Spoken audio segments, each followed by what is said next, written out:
Meu nome é Claire Williams, e por muito tempo, senti que meu valor era medido em risadas contidas e olhares de pena.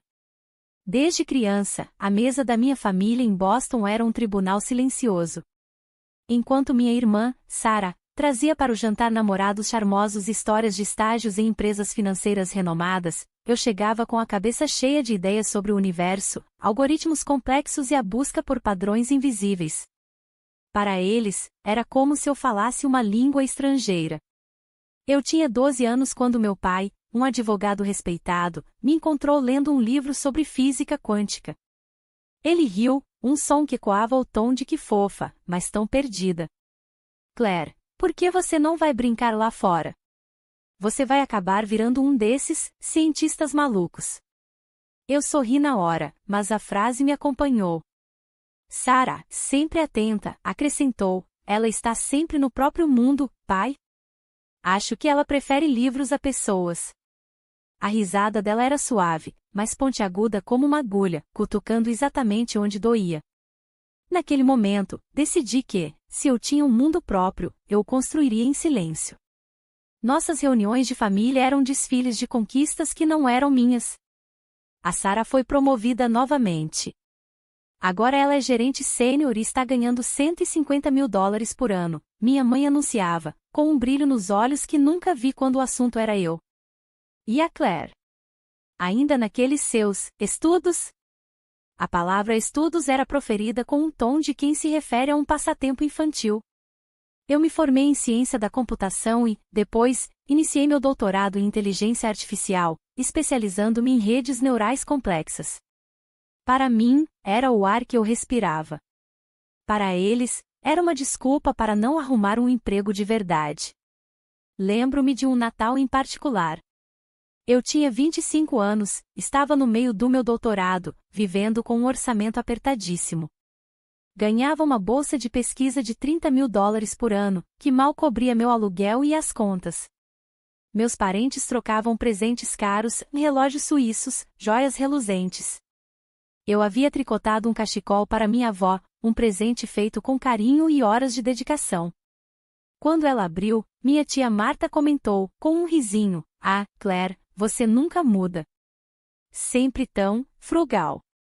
Não acha que já está na hora de pensar em um bom emprego, ou talvez, um bom marido?" A palavra frugal era um eufemismo para pobre e desinteressante. Meu rosto queimou, mas eu apenas sorri e disse, "Estou ocupada com a pesquisa, tia." Sarah me puxou para o lado depois do jantar. Ela estava radiante, exibindo um anel de noivado que devia valer uma fortuna. Claire, honestamente, você precisa se esforçar mais. Por que você não arruma um emprego em uma empresa de tecnologia? Sei lá, na Microsoft. Você faria um bom dinheiro. Essa coisa de pesquisa é para quem não quer viver a vida. Ela fez um gesto vago com a mão, como se minha vida fosse um rascunho sem valor. Você está quase nos seus 30. As pessoas vão começar a pensar que você é, bom, estranha. Minha pesquisa é importante, Sarah, eu respondi, a voz mais firme do que eu esperava. Estou trabalhando em algo que pode mudar a forma como interagimos com a tecnologia. Ela bufou. Claro, Claire. Continue se enganando. Ninguém se importa com seus algoritmos malucos quando podem ter um salário de 6 dígitos e um bom plano de aposentadoria. Ela se virou e foi exibir o anel para o resto da família, deixando-me ali, com o eco de suas palavras me perfurando. Senti um frio na espinha, uma mistura de raiva e uma profunda solidão. Naquele momento, a semente da vingança silenciosa começou a germinar. Não seria uma vingança de gritos ou acusações, mas de resultados. Depois daquele Natal, algo mudou dentro de mim. A dor das humilhações tornou-se combustível. Eu me fechei ainda mais no meu mundo. Terminei meu doutorado com louvor, mas não fiz questão de alardear. Recebi algumas ofertas de emprego de grandes empresas, mas recusei. Havia algo dentro de mim que gritava por um caminho diferente. Eu queria construir algo do zero, algo que fosse inegavelmente meu. Decidi me mudar para Seattle, um lugar onde a inovação fervilhava, mas onde eu poderia me misturar na multidão de jovens desenvolvedores e pesquisadores. Aluguei um apartamento minúsculo, sem janelas para a rua, apenas uma vista para um beco úmido. Meus pais desaprovaram, claro. Seattle. Por que não ficou perto de nós? Sua irmã está aqui, vai ter filhos em breve, minha mãe lamentou ao telefone. Parece que você está fugindo de algo, Claire. Eu não corrigi. Talvez estivesse. Fugindo das expectativas, dos julgamentos, da sombra de Sarah. Nos primeiros anos em Seattle, eu lutei. Fiz bicos como desenvolvedora freelancer para pagar o aluguel, trabalhava em cafeterias à noite para manter minha mente ativa e, nas madrugadas, me dedicava ao meu projeto pessoal. Era um sistema de inteligência artificial que prometia revolucionar a análise de dados complexos em setores específicos, começando pelo mercado financeiro. Eu via um vazio, uma necessidade não atendida, e minha mente estava obcecada em preenchê-la. Dormia pouquíssimo, minha dieta era à base de café e macarrão instantâneo. Havia momentos em que o desespero batia, quando as linhas de código pareciam infinitas e a solidão pesava como uma âncora. Mas a lembrança dos olhares condescendentes, das palavras frugal e estranha, me dava forças para continuar. Eu não procurava investidores, não apresentava minha ideia em eventos de startups. Queria provar para mim mesma que era capaz, sem a interferência ou a necessidade de validação externa. Minha única parceira era minha tela de computador, iluminando o quarto escuro nas longas noites de inverno de Seattle. As linhas de código eram meu diário, meus pensamentos, minhas esperanças. Eu dava pequenos passos, um módulo por vez, testando, ajustando, refatorando. Era um trabalho solitário, mas a cada pequeno avanço, eu sentia uma satisfação que nenhuma palavra de elogio da minha família jamais poderia me dar. Aos 30 anos, meu protótipo estava pronto. Era bruto, mas funcional. Eu o lancei discretamente, sem marketing, em uma plataforma online para desenvolvedores. O nome que escolhi para o projeto era Prisma Analytics, simples, direto, e sem qualquer conexão com meu nome real. A ideia era que ele se espalhasse por mérito próprio, se é que se espalharia. Eu não tinha grandes expectativas, apenas a esperança de que talvez alguns poucos especialistas na área o achassem útil. Para minha surpresa, a resposta foi imediata. Pequenos escritórios de análise de dados começaram a usar o Prisma. Recebi e-mails de feedback de usuários desconhecidos, elogiando a eficiência e a precisão do algoritmo. A demanda cresceu exponencialmente. Eu não conseguia dormir, trabalhando para responder a todos os e-mails, para escalar o sistema, para corrigir bugs. 3 meses depois, uma grande empresa de investimentos de Nova York, a Global Capital Partners, entrou em contato. Eles queriam uma demonstração e depois uma reunião. Fui de ônibus para Nova York, usando minhas últimas economias para pagar a passagem e um hostel. Lembro-me de estar sentada na sala de reuniões da Global Capital Partners, sentindo o tapete grosso sob meus sapatos baratos, enquanto executivos de terno Armani me olhavam com admiração. Eles não sabiam quem eu era, ou de onde eu vinha. Para eles, eu era apenas Claire Williams, a mente por trás do Prisma Analytics. Claire, disse o CEO, um homem de cabelos grisalhos e olhar penetrante, o que você construiu aqui é revolucionário. Estamos dispostos a investir. Queremos que você seja nossa parceira. Estamos falando de uma rodada inicial de investimento de $5 milhões. Meus olhos se arregalaram. Era mais dinheiro do que eu jamais sonhei ver em toda a minha vida.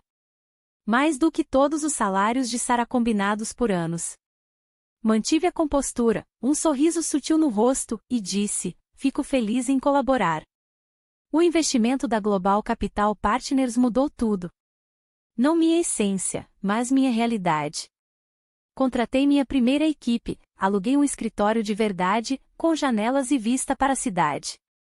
O Prisma Analytics cresceu de forma explosiva. Em 2 anos, tínhamos centenas de clientes corporativos, incluindo alguns dos maiores fundos de investimento do mundo. Assinamos contratos multimilionários. Minha empresa, ainda operando sob o nome Prisma Analytics Inc., valia centenas de milhões de dólares. Aos 32 anos, eu era uma CEO. Minha vida, do lado de fora, permaneceu a mesma. Eu ainda dirigia meu carro compacto, um Honda Civic cinza de 2010. Não usava roupas de grife, preferia jeans e camisetas. Viajava de econômica. Eu não precisava provar nada para ninguém, especialmente para minha família. O sucesso do Prisma era a minha resposta, e ele era silencioso, para eles. Ainda aparecia nos jantares de família em Boston. Era um ritual que eu mantinha, não por eles, mas por uma parte de mim que ainda esperava, ingenuamente, que algum dia eles me vissem.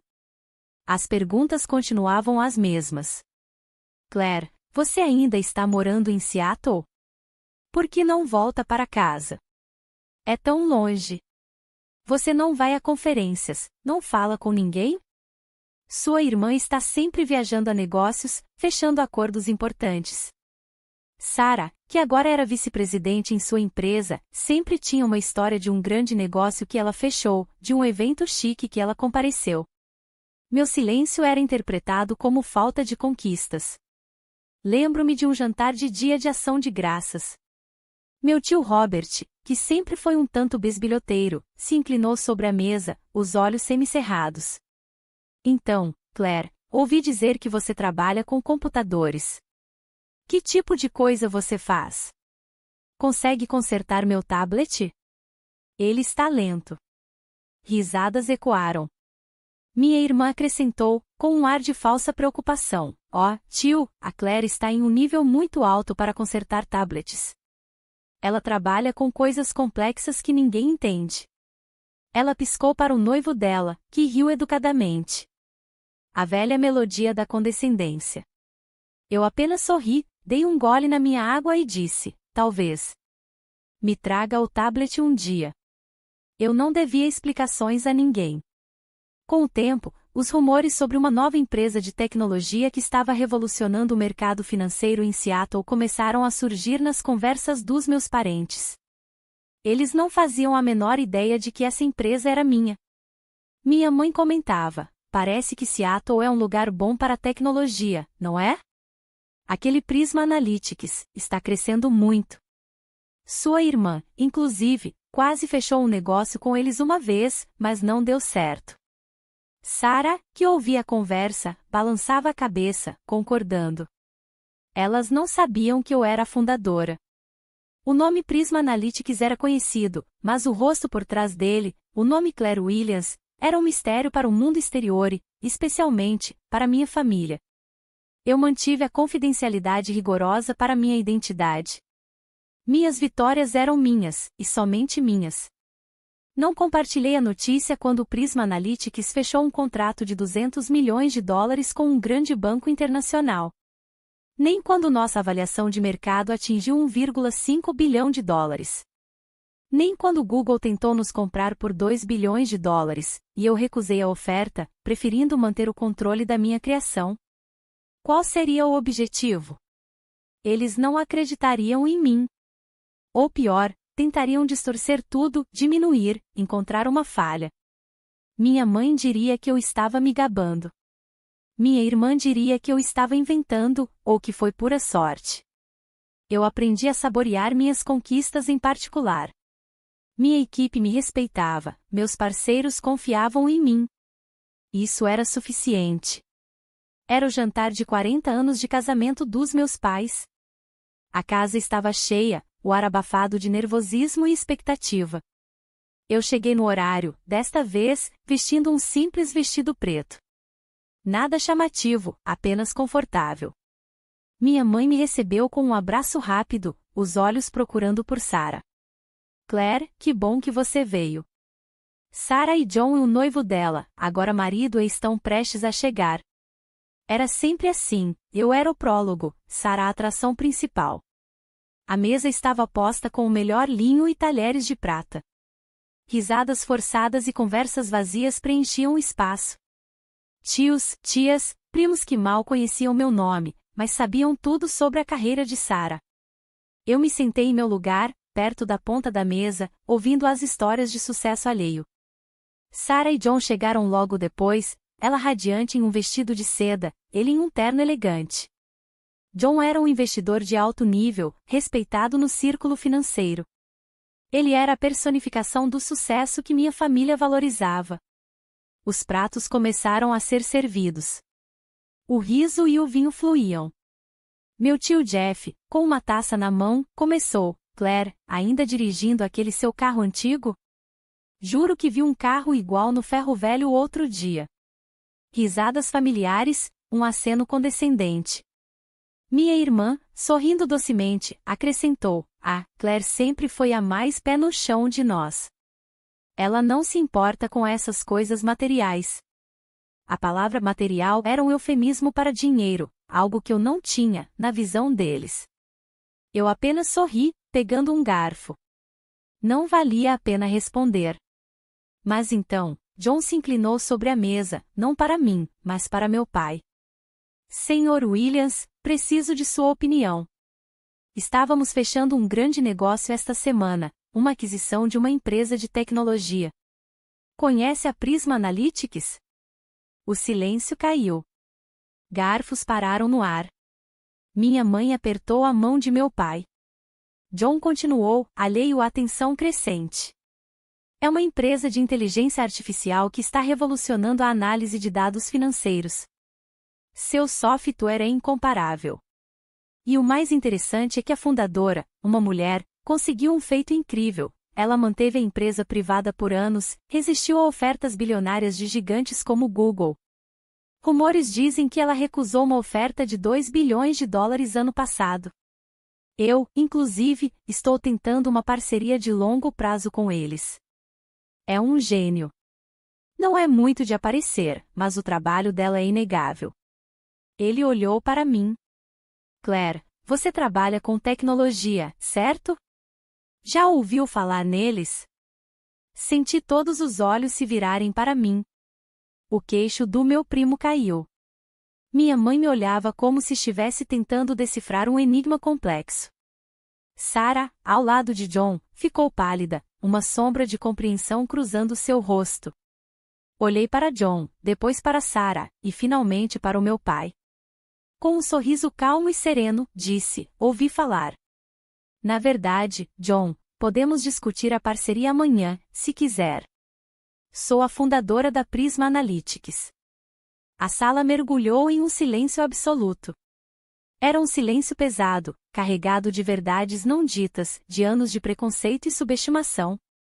O rosto de Sarah estava branco como papel. Ela gaguejou: oh, o quê? Claire, você está brincando, certo? Levantei-me lentamente, o guardanapo dobrado e colocado cuidadosamente no prato. Não, Sarah. Preciso ir. Tenho um voo cedo amanhã. Mas a sobremesa, minha mãe exclamou, a voz alta demais, cheia de desespero. Eu sei, respondi. Caminhei em direção à porta, sentindo os olhos deles me queimarem as costas. As mesmas pessoas que passaram anos me ignorando, me diminuindo, agora estavam desesperadas para me redefinir. Mas eu não estava ali para ajudá-los. Ao passar pela sala de estar, ouvi um sussurro de um primo: ela tem uma empresa que vale bilhões? Ninguém me seguiu. Entrei no meu Honda Civic cinza, o mesmo carro que era motivo de tantas piadas. O motor ligou suavemente. Sentei ali por um momento, as mãos no volante. As luzes da casa dos meus pais brilhavam no espelho retrovisor.